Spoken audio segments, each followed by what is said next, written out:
This policy has sparked controversy and outrage from some, including El Paso Congressman and Senate candidate Beto O'Rourke. That's right. CBS 4's Maribel Gonzalez was there for today's press conference, where the Senate hopeful made his position clear on the recent trend of families separated after crossing the border.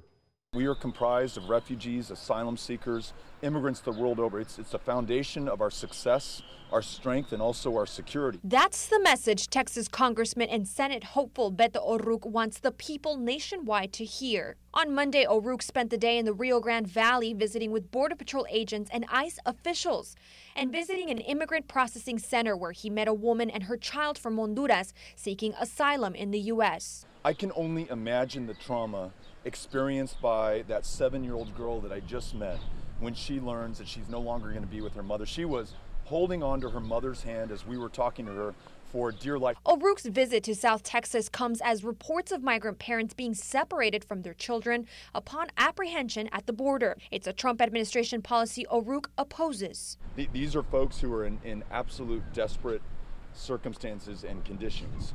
And we are a better country than the one that right now is separating them from their families. On Monday, Attorney General Jeff Sessions called for tighter restrictions on asylum seekers. Under this new proposal, those running from domestic or gang violence cannot establish an asylum claim. O'Rourke calls this move unhumanitarian and a violation of international law. We are punishing people for being human.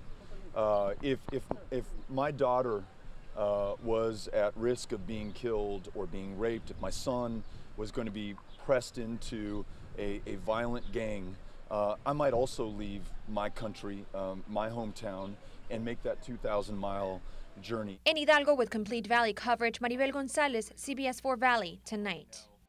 O'Rourke says he is working on an approach to immigration reform. He's also meeting with migrants affected by the separation policy during his visit to the Rio Grande Valley.